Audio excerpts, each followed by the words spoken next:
Time and work का प्रश्न देखिएगा। एक कार्य को करने के लिए ए को बी की तुलना में 2 गुना समय लगता है, सी को बी की तुलना में 3 गुना समय लगता है। यदि तीनों मिलकर उस काम को करें तो वह कार्य 12 दिन में हो जाएगा। ए अकेले उस कार्य को कितने दिन में करेगा? यानी ए को बी की तुलना में कितना 2 गुना समय लग रहा है, तो 2 रेशियो ए का होगा तो बी का हो जाएगा 1 रेशियो। फिर आगे बोला गया है सी को, किसको? सी को बी की तुलना में, सी को बी की तुलना में 3 समय यानी 3 रेशियो, तो बी का हो जाएगा 1 रेशियो। अब देखिएगा ये रेशियो एक अलग रेशियो है और ये रेशियो एक अलग है। इसमें भी बी का रेशियो 1 है और इसमें भी बी का रेशियो 1 है, दोनों रेशियो में। तो यहाँ पर देख रही हूँ, इसको मैं हटा देती हूँ, इससे कोई फ़र्क नहीं पड़ेगा।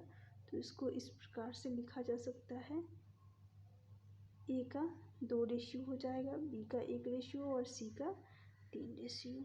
क्लियर? अब मैं देख रही हूँ ये किसका रेशियो है? ये टाइम का रेशियो है। किसका? टाइम का रेशियो है।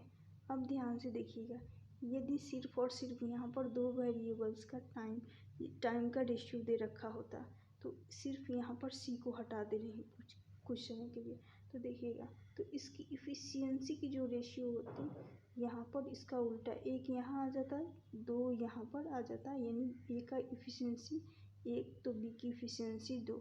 लेकिन क्या यहाँ पर 3 लोग हैं, जब 3 होता है तो क्या करते हैं, इन तीनों का एलसीएम लेंगे। किसका? ये जो रेशियो है इसका एलसीएम लेंगे। एलसीएम कितना आ जाएगा? 6।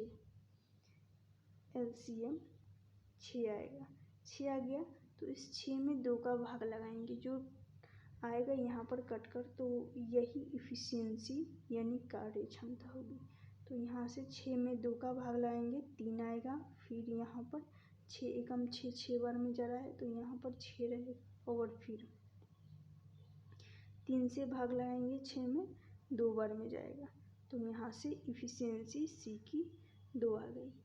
अब यहाँ पर बोला गया है वह कार्य तीनों मिलकर काम करे तो वह 12 दिन में कार्य कंप्लीट हो रहा है। तो इनकी इफ़िशियंसी को ऐड कर लेंगे, 6 और 3 9 2 11। टोटल जो इफ़िशियंसी होगी कितनी होगी?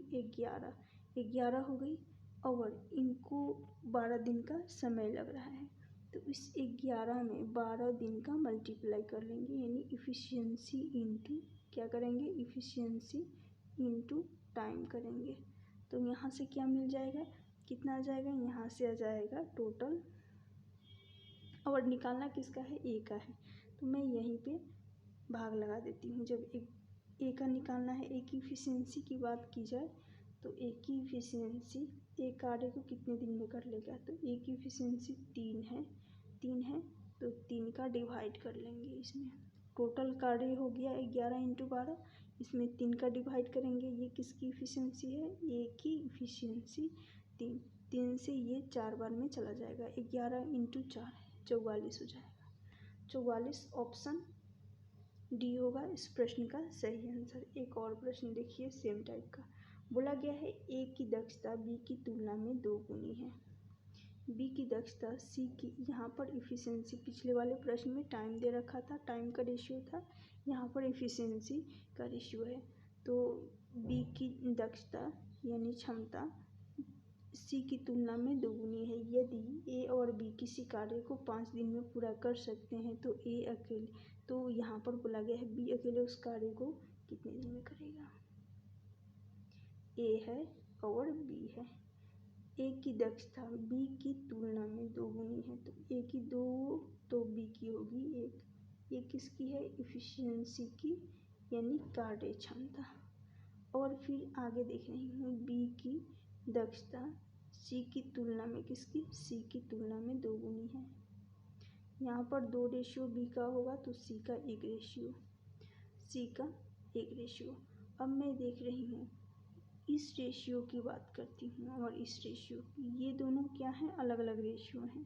तो इसमें क्या कॉमन है? इस रेशियो में बी कॉमन है और इसमें भी बी कॉमन है। जब बी कॉमन है तो बी का मान यहाँ 2 है, तो यहाँ पर भी हमें 2 बनाना होगा। तो 2 बनाने के लिए मैं इस रेशियो में क्या कर देती हूँ?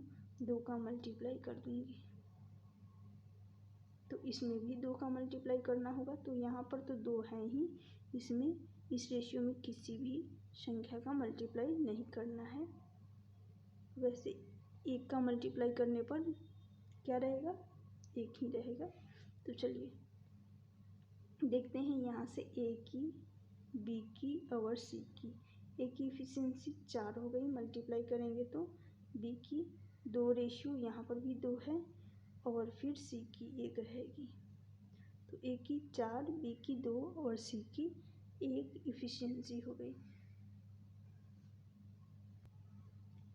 अब मैं यहाँ पर देख रही हूँ इफिशियंसी है, हमें बोला गया है हमसे कि ए और बी मिलकर 5 दिन में, तो टाइम गुना इफिशियंसी कर लेंगे, टोटल वर्क पता चल जाएगा। इसकी हमें नहीं निकालनी होगी, क्या नहीं निकालनी होगी, टाइम।